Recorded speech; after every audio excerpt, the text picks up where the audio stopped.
es cierto que todos los caminos conduzcan a Roma. Los lugares donde podemos ir son casi infinitos. ¿Ya decidiste dónde quieres ir hoy? Piénsatelo bien para no equivocarte. Toma en cuenta que el tablero de ajedrez ha cambiado. Hoy el rey se ha enterado que va desnudo. Y cuando el poderoso lo olvida, la verdad se encarga de desnudarlo. Hay que tener talento para pensar fuera de la caja, para combatir los prejuicios, los ajenos, pero sobre todo los propios. Cada quien posee una pieza única del rompecabezas. Por eso intentamos dialogar, para armarlo juntos. La palabra nos libera y la conversación nos empareja. Aquí no hay lugar común. Estamos hoy en No hay lugar común con la poeta Miriam Moscona. Me da muchísimo gusto tenerte aquí. El gusto es más que mutuo. Tú empezaste a escribir temprano. ¿Tu abuela te leyó? Tuviste una abuela muy querida, la que adoraste, según has contado. Cuéntame de esa abuela y si leyó tu poesía, por favor. No, qué va. Para empezar, no empecé a escribir tan jovencita, a menos que ahora definamos qué es ser joven. Pero... O definas qué es ser escribir. No fui una escritora niña, ¿eh? ¿No? Como algunos. O sea, ¿no te daba a los 8 años por hacerle poemas a tu abuela? No, para nada. A los 8 años me interesaba más la calle, me interesaba dibujar. Fui muy vaga. Las palabras no eran todavía tu territorio. No, pero sí me doy cuenta por algunos recuerdos que jugar con ellas era algo que me jalaba mucho. Mira, mi casa estaba conformada por muchas lenguas porque soy hija de padres búlgaros. Entonces, entre ellos hablaban búlgaro. Luego trajeron a los padres que ya vinieron mayores abuelos a México. Y con nosotros ellos hablaban judeo-español. Pero mi madre era cantante de ópera, entonces ella había estudiado en un colegio americano en Bulgaria, hablaba un inglés perfecto. En cambio, aprendió a hablar español casi conmigo, pues, con la niña que aprendí a hablar. Escribiste ya esto que te voy a contar. Cuéntaselo al auditorio. Un día llegaste a casa de una amiga y te presentaron a su abuela. Y la abuela habló en español. Y ya te diste cuenta que no todas las abuelas hablaban ladino.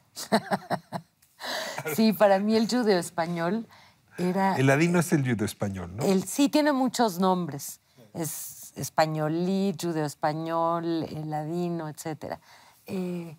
Sí era la lengua que hablaban todos los viejos del mundo, hasta que, como tú dices, me desengañé por algo. Pero a lo mejor no toda la gente sabe qué es el judeo-español.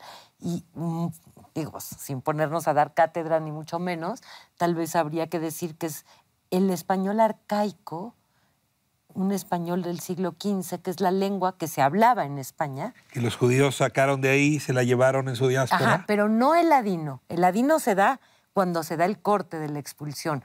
Entonces se hablaba lo que se hablaba en España. ¿Qué ocurre? Que hay una dispersión después de ser expulsada esa comunidad. Ocupan varios países europeos y ese español pervive como una lengua íntima que se va llenando como un camaleón, se va impregnando de las distintas hablas como de las cebolla. Regiones. Como las capas de una cebolla. Exacto. Cuando yo encontré ese título, pensé que también me servía esa imagen como lo que tú dices. La tela de la cebolla es una novela que hizo a la poeta muy famosa. Una gran poeta ya conocida en el mundo de la poesía. Escribe una novela y de pronto la descubrimos todos. Qué horror, ¿verdad? ¿Cómo pues se vive esto? Tener que escribir no... una novela para que reconozcan que eres talentosa con la palabra. Mira, en primer lugar, digo, no es que no me va a dar, sería estúpido decirte que no, que lo lamento, ¿verdad? Pero sí me da tristeza porque yo de donde vengo es de la tradición de la poesía, tengo varios libros atrás y jamás he tenido la cantidad de lectores que he tenido con un libro narrativo. A lo mejor que eso que lo digan los críticos, ¿verdad? Pero también está el factor ineludible de que la narrativa interesa más. La poesía está muy olvidada. A la poesía, ¿quién la lee? Los otros poetas. Ahora, tu prosa tiene la fuerza de la poesía. O sea, Pues es no sé si tiene imposible la fuerza, leer pero- La tela de la cebolla y no saber que aquí uno está leyendo frases cinceladas, cuidadas. En efecto, frases de una poeta. Pues es que yo, para empezar, no soy novelista. Y A pesar del éxito que ha tenido La tela de la cebolla. pues sí, yo no me considero novelista. Tengo otra mente, tengo otro chip. A ver, ¿cómo son distintas? Tengo las- otra forma de trabajar, pero lo que te digo es que si tuve algún maestro para poder escribir ese libro, fue la poesía. Y te voy a decir también que hay algunos libros narrativos, algunas novelas que yo leo y que, bueno, tienen argumentos maravillosos, pero después tienen un descuido. Yo no las aguanto. Sí, no. Siento que, ¿sabes cómo?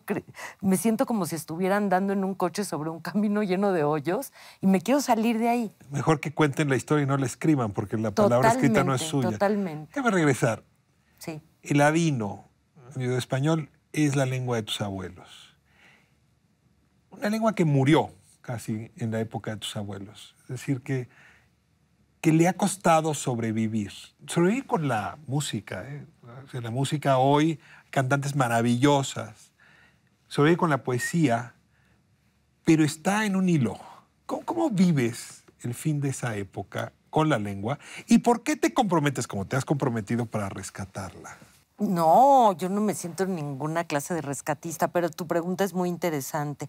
Mira, a mí me tocó, yo no lo escogí, estar en una generación a donde me fue dado, haz de cuenta, un fuego encendido como en las Olimpiadas de hace 500 años y se está apagando en mi mano. Y lo único que yo sé hacer es escribir. Yo no voy a rescatar una lengua que se está muriendo, sería estúpido pensarme como, ¿quién, no? Eso no existe, para empezar. Una lengua que ya no sirve para la intercomunicación personal, que ya no la hablan los niños, aunque te pares de cabeza y aunque ahora sí hay, y qué bueno que lo haya, un interés académico que en las universidades de varias partes del mundo, no nada más en Israel, también en Estados Unidos hay congresos, hay muchísimo interés ahora, queriendo como tapar el pozo después de ahogado el niño. La lengua se está muriendo. No todo el mundo coincide conmigo. Hay quien piensa que soy muy pesimista, que así como el hebreo no existía de forma de comunicación interpersonal y con la creación del Estado de Israel en el 48, la lengua se potenció, hay una literatura, es una lengua viva, vigorosa, etcétera, que podría pasar lo mismo con el judeo español. Ojalá que yo un día me invites acá y yo te diga, ay, que me equivoqué, ojalá, pero no va a ser así. Esta pregunta que te voy a hacer tiene que ver con lo que estás diciendo.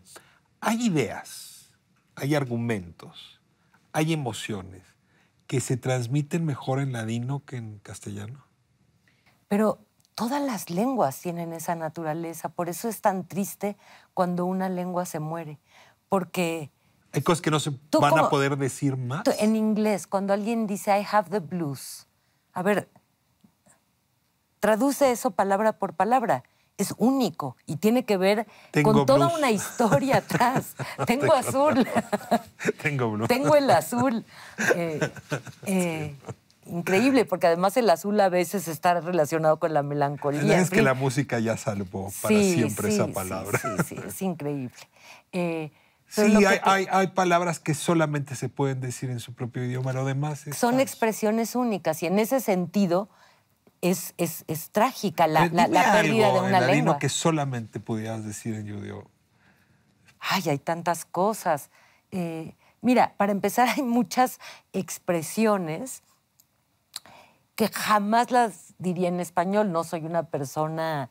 Soy una persona espiritual, pero no soy una persona religiosa. O sea, no, por ejemplo, en ladino todo es, Dios, patrón del mundo.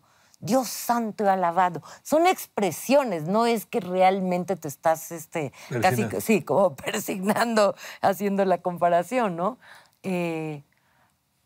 Sí, tiene una riqueza increíble el ladino. Además, ¿sabes qué tiene también? La gente habla mucho a través de refranes. Son vivos, bueno, o sea, no son refranes ladino, para los estás libros. oyendo un poco a Cervantes. Hay que decir que Totalmente. hay mucho en Sancho Panza, ¿no? Que y si quieres más atrás también del Cid. Es increíble. Yo digo que muy pocas lenguas. Es un viaje en el tiempo, es un viaje al abuelo del castellano, al padre del castellano. Exacto. Y al mismo tiempo es el español niño. Por eso yo siempre digo que, por un lado, es la infancia de mi lengua más que la lengua de mi infancia. Las canciones de cuna, nadie no son más lindas. Sí, allí hay doble infancia, ¿no? la infancia del castellano. Es que muy pocas lenguas en el mundo pueden ver como adentro de lo que tú dices, de una capa de tiempo, de una radiografía, tu lengua en un estado naciente. Es muy conmovedor. Y conste, quiero decirlo porque eso me importa muchísimo. A mí me vinculo más por mi pertenencia comunitaria al castellano que por mi pertenencia castellana, que por mi pertenencia lingüística por el lado sefardí, por las dos cosas. Pero, bueno, a mí me conmueve más todo mi interés por las palabras, pues, que está antes que otras cosas. Tus padres migraron en los años 50, venían de Sofía a México, y luego regresaste tú a buscar la casa de infancia. Y en lugar de encontrar esa casa, te topaste con una pizzería y te soltaste llorando. La casa de infancia no mía, la casa de infancia... Te detengo aquí. De mi madre. Visitas la tierra de tus ancestros. Visitas una ciudad que más tiene el nombre más bello de todos, Sofía. Y vas a buscar la casa donde la familia creció y te topas con que ahora es una pizzería. Y que me cuentan que te pusiste a llorar en ese momento. ¿Cómo fue esa historia?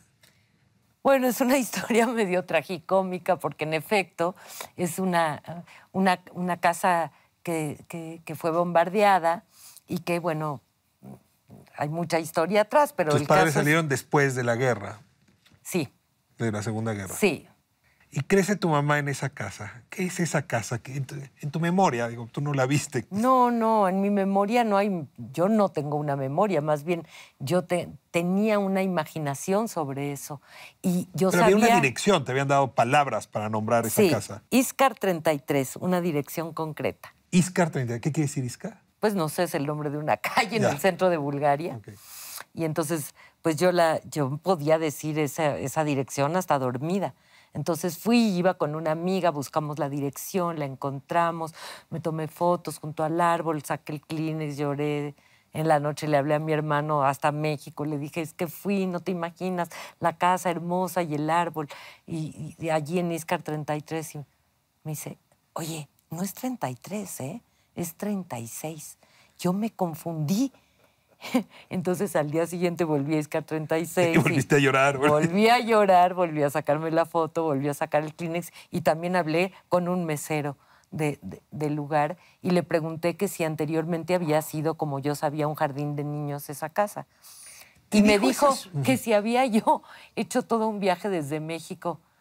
Me dijo así en inglés, just to see this building. ¿De veras usted hizo un viaje transatlántico para venir a ver esa pizzería? No entendía, me veía como una loca trasnochada tomando fotos en ese lugar. Te has dedicado también a los medios. Hay algo que no es común, que alguien se dedique a la poesía y del otro lado pues pague algunas de sus cuentas o la renta, en fin, haciendo televisión. Y además televisión cultural, que no es la más aplaudida. No es la que tiene mayor rating. No, pues yo como ves, me gusta estar en las minorías. ¿Cómo empezó? En la minoría sefardí. Sí. Estás en el partido equivocado, del lado equivocado. Exacto.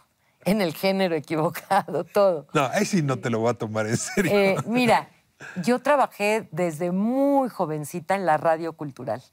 Fue mi primer trabajo. ¿Dónde empezaste? En Radio Educación. Y bueno, pues yo allí me formé en muchos sentidos.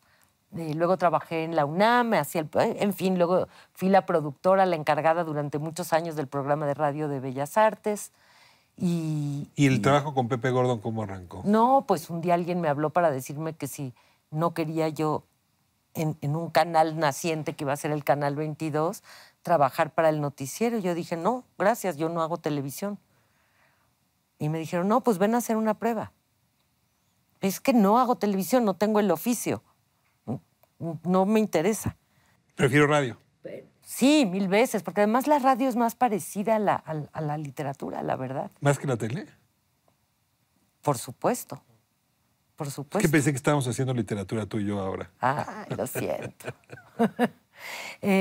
Bueno, aunque esta conversación contigo sí podría aparecer en radio, pero ahí hay cámaras, hay luces. A ver, la cultura chamula, un poco lo que dice es que si te toman una fotografía te roban el alma. ¿La televisión te roba el alma literaria? ¿Te roba la palabra? ¿Te aturde? Mira, en esos años yo tenía una relación muy frecuente con Álvaro Mutis, que él, poeta, había sido la voz de Los Intocables en la televisión y conocía... Álvaro Mutis fue... Claro, es que claro. No tiene que comer de algo, ¿eh? Y yo le dije, se me está secando el cerebro, Álvaro, no estoy pudiendo escribir. Me dijo, mira, hija, eso te va a pasar 3 o 4 meses. En 4 meses tomas una decisión. ¿Y pudiste seguir escribiendo y haciendo No, tele? esos 4 meses con el cerebro secado. Además, odiaba que alguien... Yo decía, pero ¿por qué la gente me tiene que ver mientras trabajo? ¡Qué cosa tan humillante! La gente trabaja en su oficina y nadie la ve.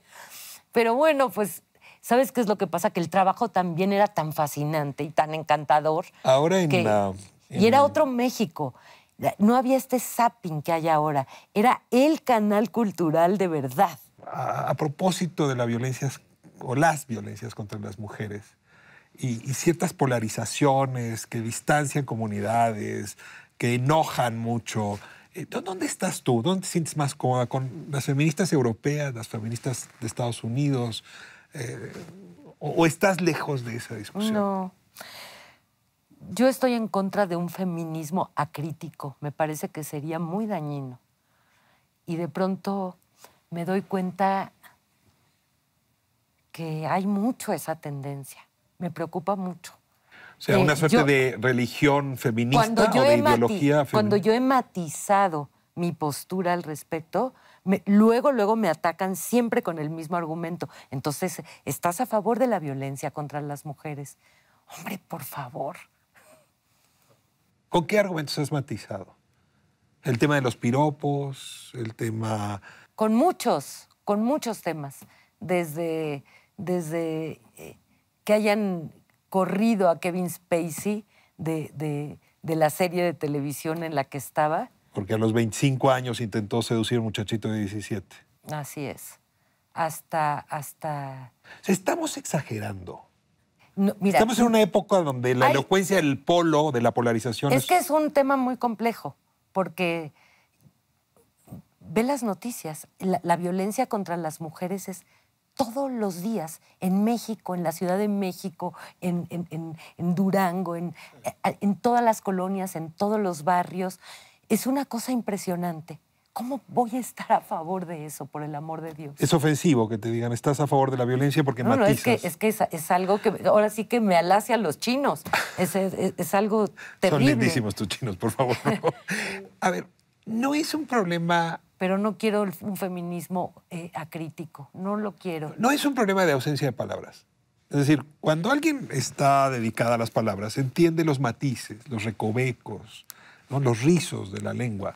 Y eso permite entablar una conversación más rica, más compleja. Pero yo tengo amigas escritoras que también trabajan con las palabras, con las que he tenido discusiones ácidas al respecto. Pero a ver, concédeme esta. Estamos en una época donde se redujo el número de palabras que utilizamos diario. Absolutamente. Quizá un poco por las redes, quizá un poco Totalmente. Y eso te lleva, en efecto, a fracturar, a dividir. Porque no hay palabra que te reúna. Decías tú hace un momento que la Dino está muriendo, común, cuidado. o la poesía no tiene lustre. Y sin embargo, hace falta la palabra para civilizarnos, para permitirnos vivir en paz. Hace falta el poeta. Mira, aunque los editores le den la vuelta a los poetas, aunque no esté ya en las librerías más que en una esquina castigada, es que la poesía de veras no es una retórica. Ejerce el papel como de un laboratorio del lenguaje. Y esa famosa frase de la poesía no se vende porque no se vende, porque no se le vende a nadie, es verdad. No se vende porque o sea, un no se editor vende. de un libro de narrativa, a mí me dijeron, pero ¿cómo vas a escribir cebolla con 3 faltas de ortografía en una portada? Que tengo que aclarar que tela de la cebolla es cebolla justamente en ladino. Pero a un poeta le hace lo que quiere, da igual. porque Pero no le eso, nos importa a faltan los editores. palabras. Es una época que debería recuperar las palabras. es una época de demasiada comida enlatada y también hacia el lenguaje. A ver, explícame eso. Sí, hacemos muy poco esfuerzo, ¿no? Ajá. Hacemos aparatos digestivos perezosos, hacemos, decodificamos la información de una forma perezosa, siempre que sea audiovisual. O sea, hoy en día me preocupa mucho ver que poca gente baja la cabeza para leer un libro. O sea, es otro rollo, ¿no? Traemos al mismo tiempo mucha elocuencia para los extremos. O sea, la elocuencia se usa solo para lo extremo. ¿Y no te parece increíble que nunca como ahora se han editado tal cantidad de libros? Yo creo que mis editores publican 3 libros diarios. Y yo creo que me puedo estar equivocando para abajo, ¿eh? Deben de ser más. Bueno, es que a lo mejor se puede estar con el Entonces, son teléfono y leer bolillos. libros al mismo tiempo, ¿no? Sí, cómo no. ¿Y qué libros salen también? ¿Qué libros? ¿Qué libros son los libros de éxito? Déjame, antes de irnos a las preguntas finales, tú no nada más escribes poesía, te gusta la poesía, la conoces. Y ya hablamos de poesía de distintas épocas y en distintas lenguas, pero te preguntaría, poesía latinoamericana favorita tuya, ¿con quién te quedas? ¿A quién nos regalas esta noche? Ay, esas preguntas me torturan horrible, Ricardo, no seas así. Porque se te va... Porque te da la de Peña Nieto, ¿se te olvida? ¿A quién menciono? Me gustan mucho. ¿Quién? No sabría escoger. Eso me tortura horrible. Te voy a hacer preguntas ya muy rápidas, nada más te pido que respondas lo primero que te venga a la cabeza. ¿Poeta favorito? No, no es cierto. La palabra que más te gusta. Arena. La que más detestas. Y no es cierto, pero ¿qué? La que más detestas. Tortura. El sonido que más te enamora, que te pierde, que te gusta. El gong. El gong, pero visto de una manera también filosófica. Y también el sonido me gusta. Suena a Big Bang el gong. Sí, es que ese gong hace algo aquí en la resonancia cerebral. El sonido que más detestas. A ver, el despertador es uno de ellos, seguramente. Pero la alarma sísmica mucho más, por hoy en día, ¿no? Soy damnificada. ¿Perdiste tu casa? Sí. Ahora en el temblor. Sí. Y mira que algunos los ha salvado. Y la ola, o sea, se me ha estrellado en la cara más ahora, a los 6 meses, que en el momento. Te ha pegado más ahora. Ahora, sí, toda la realidad, ver qué implica arreglar es terrible. Pero para eso podríamos hacer otros 5 programas. Si no hubieses sido poeta, escritora, conductora, maestra, ¿qué habría sido? Algo muy distinto a lo que eres. ¿Qué otro oficio te hubiera gustado? Ay, pues si no fuera miedosa, astronauta, que De plano. imagínate qué maravilla mirar el espacio desde allá. Es probable que haya un ser allá afuera, o no, no lo sabemos, que inventó, entre otras cosas, la matemática.